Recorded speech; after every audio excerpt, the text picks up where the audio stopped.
Olá, seja bem-vindo, seja bem-vinda a mais um vídeo no canal Ouvido Mágico. Esse é o 13º capítulo do livro O Curtiço, de Aloísio Azevedo, publicado pela primeira vez em 1890. Antes, não esqueça de se inscrever no canal, deixar um joinha e, se puder me ajudar, meu Pix e o Apoia-se estarão na descrição e no primeiro comentário. Boa história!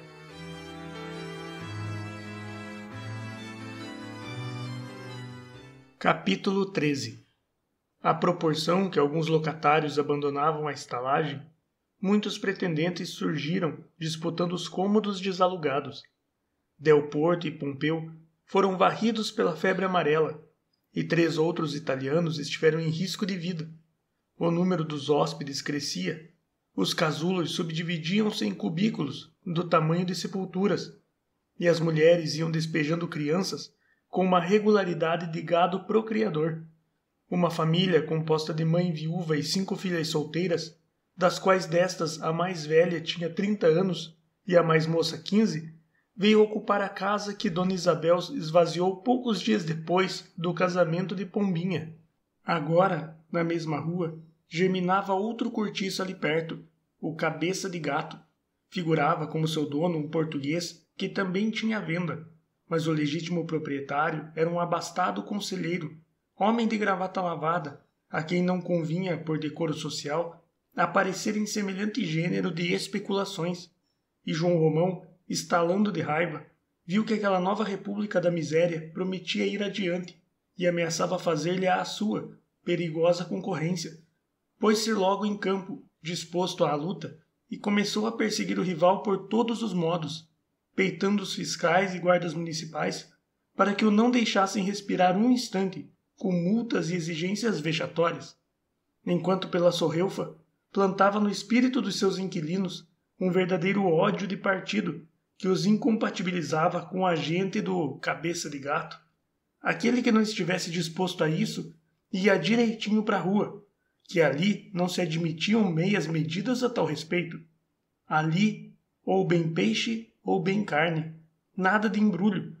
É inútil dizer que a parte contrária lançou mão igualmente de todos os meios para guerrear o inimigo, não tardando que entre os moradores das 2 estalagens rebentasse uma tremenda rivalidade, dia a dia agravada por pequenas brigas e rezingas, em que as lavadeiras se destacavam sempre com questões de freguesia de roupa. No fim de pouco tempo, os 2 partidos já estavam perfeitamente determinados. Os habitantes do Cabeça de Gato tomaram por alcunha o título do seu cortiço, e os de São Romão, tirando o nome do peixe que a Bertoleza mais vendia à porta da taverna, foram batizados por carapicus. Quem se desse com um carapicu não podia entreter a mais ligeira amizade com o Cabeça de Gato. Mudar-se alguém de uma estalagem para outra era renegar ideias e princípios, e ficava apontado a dedo. Denunciar ao contrário o que se passava, fosse o que fosse, dentro do círculo oposto, era cometer traição tamanha que os companheiros a puniam a pau.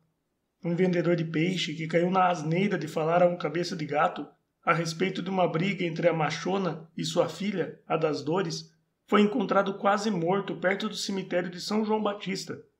Alexandre, esse então não cochilava com os adversários. Nas suas partes policiais, figurava sempre o nome de um deles, pelo menos, mas entre os próprios polícias havia adeptos de um e de outro partido. O Urbano, que entrava na venda do João Romão, tinha escrúpulo de tomar qualquer coisa ao balcão da outra venda.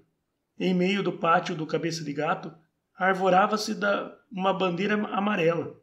Os carapicus responderam logo levantando um pavilhão vermelho, e as 2 cores olhavam-se no ar como um desafio de guerra.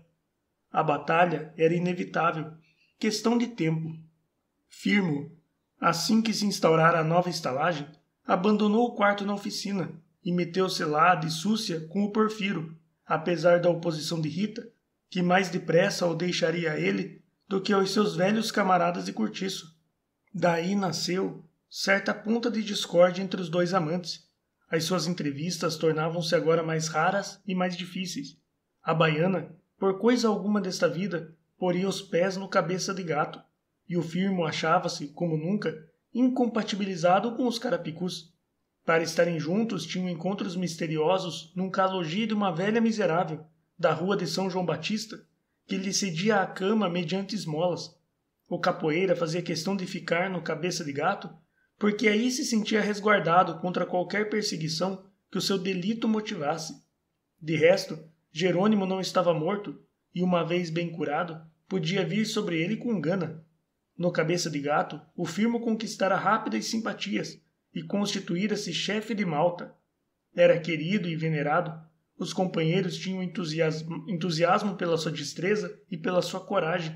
Sabiam-lhe de cor a legenda rica de façanhas e vitórias. O Porfiro secundava-o sem lhe disputar a primazia, e estes dois, só por si, impunham respeito aos carapicus, entre os quais, não obstante, havia muito boa gente para o que desse e viesse. Mas ao cabo de 3 meses, João Romão, notando que os seus interesses nada sofriam com a existência da nova estalagem, e, até pelo contrário, lucravam com o progressivo movimento de povo que se ia fazendo no bairro, retornou à sua primitiva preocupação com o Miranda, única rivalidade que verdadeiramente o estimulava. Desde que o vizinho surgiu com o baronato, o vendeiro transformava-se por dentro e por fora, a causar pasmo. Mandou fazer boas roupas e aos domingos refestelava-se de casaco branco e de meias, assentado defronte da venda a ler jornais. Depois, deu para sair a passeio vestido de casimira, calçado e de gravata. Deixou de tosquear o cabelo à escovinha, pôs a barba abaixo, conservando apenas o bigode, que ele agora tratava com brilhantina todas as vezes que ia ao barbeiro. Já não era o mesmo lambuzão. E não parou aí. Fez-se sócio de um clube de dança e 2 noites por semana ia aprender a dançar. Começou a usar relógio e cadeia de ouro, correu uma limpeza no seu quarto de dormir, mandou soalhá-lo, forrou-o e pintou-o, comprou alguns móveis em segunda mão, arranjou um chuveiro ao lado da retrete, principiou a comer com guardanapo e a ter toalhas e copos sobre a mesa. Entrou a tomar vinho, não do ordinário que vendia aos trabalhadores, mas de um especial que guardava para seu gasto.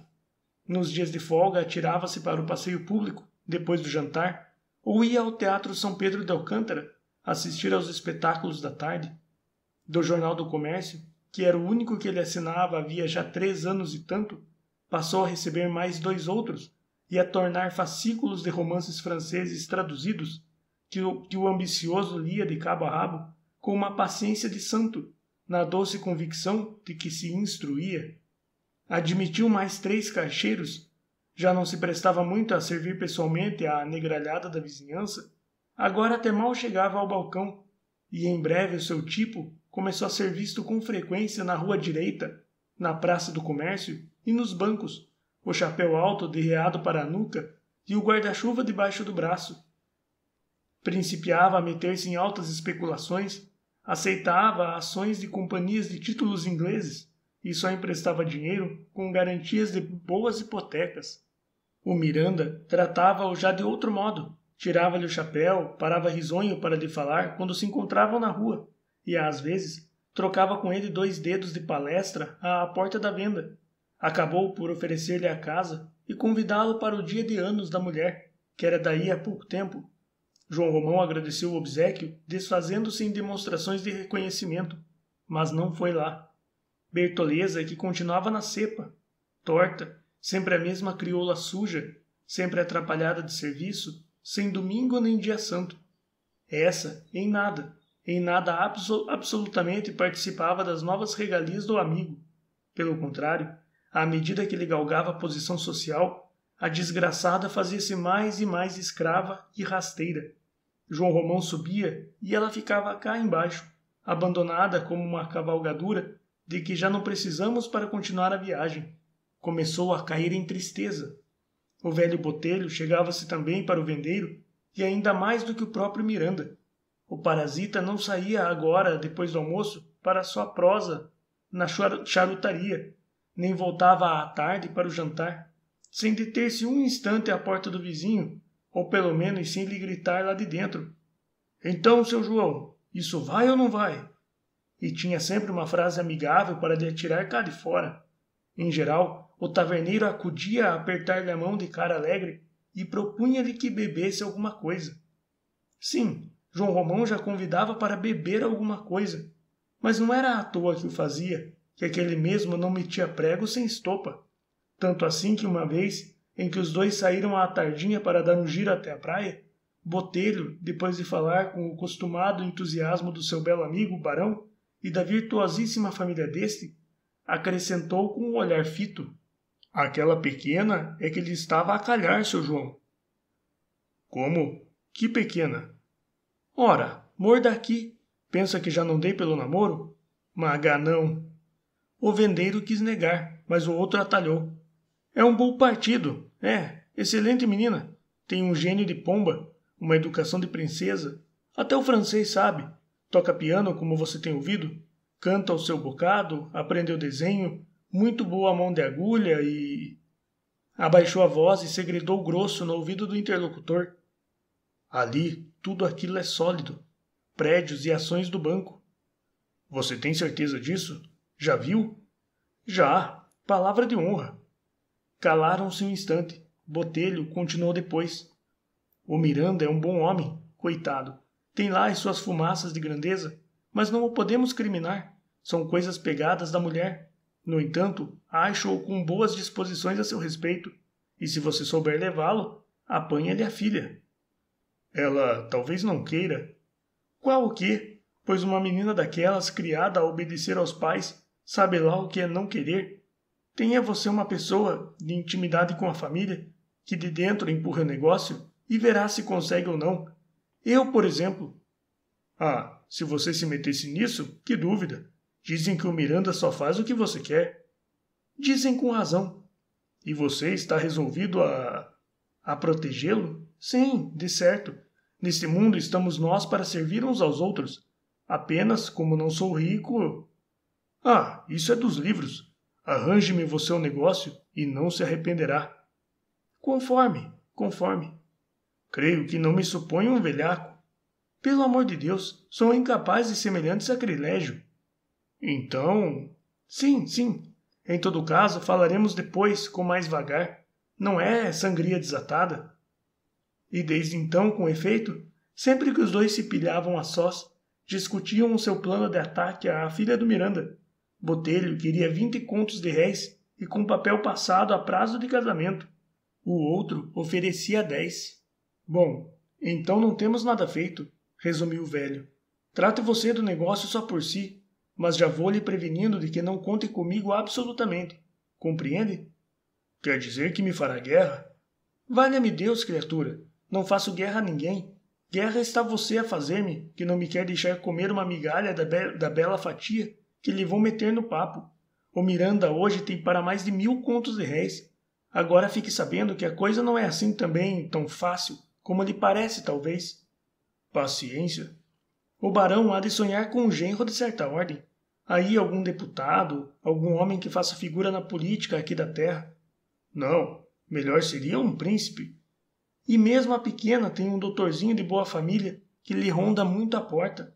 E ela, ao que parece, não lhe faz má cara. Ah, nesse caso é deixá-los lá arranjar a vida. É melhor. Creio até que com ele será mais fácil qualquer transação. Então não falemos mais nisso? Está acabado? Pois não falemos. Mas no dia seguinte voltaram à questão. Homem, disse o vendeiro, para decidir, dou-lhe 15. 20. 20 não. Por menos não me serve. E eu 20 não dou. Nem ninguém o obriga. Adeuzinho. Até mais ver. Quando se encontraram de novo, João Romão riu-se para o outro sem dizer palavra. O Botelho, em resposta, fez um gesto de quem não quer intrometer-se com o que não é da sua conta. Você é o diabo, faciliteou aquele, dando-lhe no ombro uma palmada amigável. Então não há meio termos de chegarmos a um acordo? 20. E caso esteja eu pelos 20, posso contar que, caso meu nobre amigo se decida pelos 20, receberá do barão um chamado para ir lá jantar ao primeiro domingo. Aceita o convite, vai, e encontrará o terreno preparado. Pois seja lá como você quer, mais vale um gosto do que 4 vinténs. O Botelho não faltou ao prometido.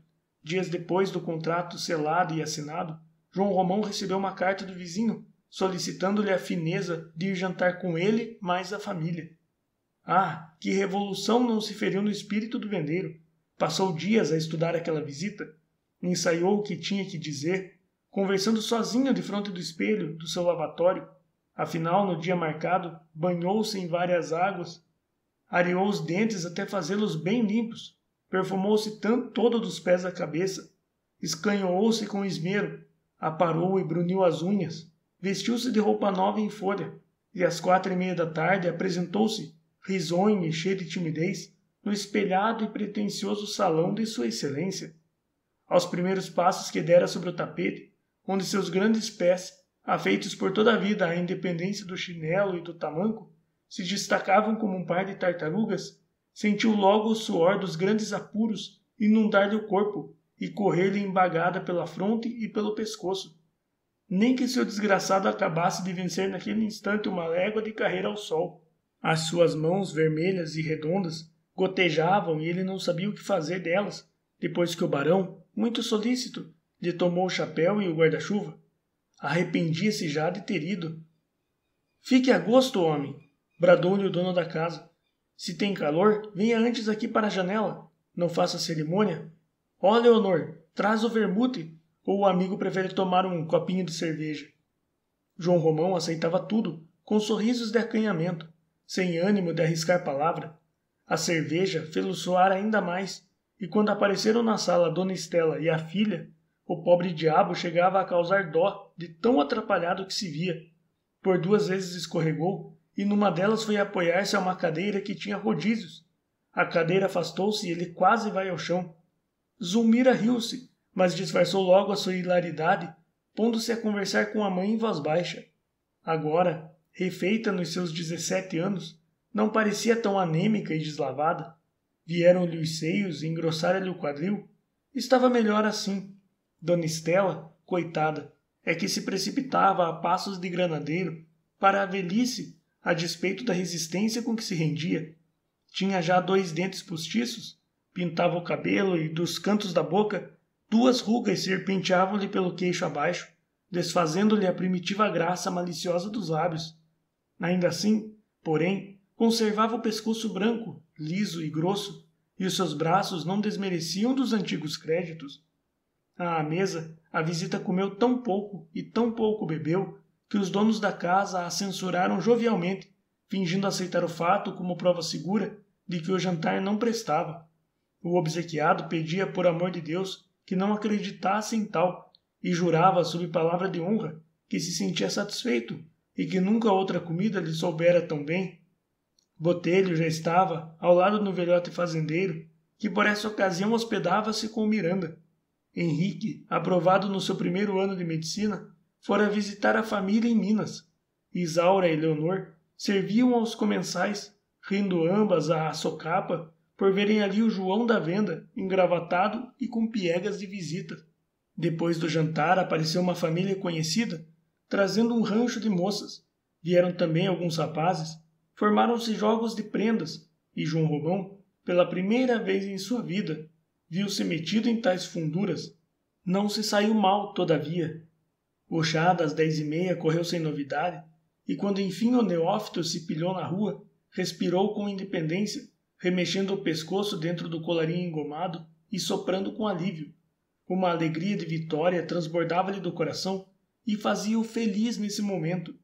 Bebeu o ar fresco da noite com uma volúpia nova para ele e, muito satisfeito consigo mesmo, entrou em casa e recolheu-se, rejubilando com a ideia de que ia descalçar aquelas botas, desfazer-se de toda aquela roupa e atirar-se à cama para pensar mais à vontade no seu futuro, cujos horizontes se rasgavam agora, iluminados de esperança. Mas a bolha do seu desvanecimento engelhou logo à vista de Bertoleza, que, estendida na cama, roncava de papo para o ar, com a boca aberta, a camisa soerguida sobre o ventre, deixando ver o negrume das pernas gordas e lustrosas. E tinha de estirar-se ali, ao lado daquela preta fedorenta, a cozinha e budum de peixe, pois, tão cheiroso e radiante como se sentia, havia de pôr a cabeça naquele mesmo travesseiro sujo em que se enterrava a hedionda carapinha da crioula? Ai, ai!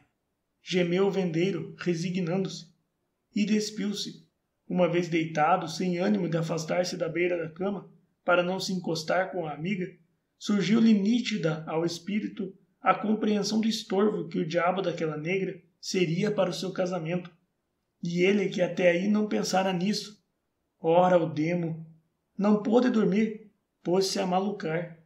Ainda bem que não tinham filhos, abençoadas drogas que a bruxa dera à Bertoleza nas 2 vezes em que se sentiu grávida. Mas afinal, de que modo se veria livre daquele trambolho, e não se ter lembrado disso há mais tempo? Parecia incrível. João Romão, com efeito, tão ligado vivera com a crioula e tanto se habituara a vê-la ao seu lado, que nos seus devaneios de ambição pensou em tudo, menos nela. E agora? E malucou no caso até as 2 da madrugada, sem achar furo. Só no dia seguinte, a contemplá-la de cócoras à porta da venda, abrindo e destripando peixe, foi que, por associação de ideias, lhe acudiu esta hipótese. E se ela morresse?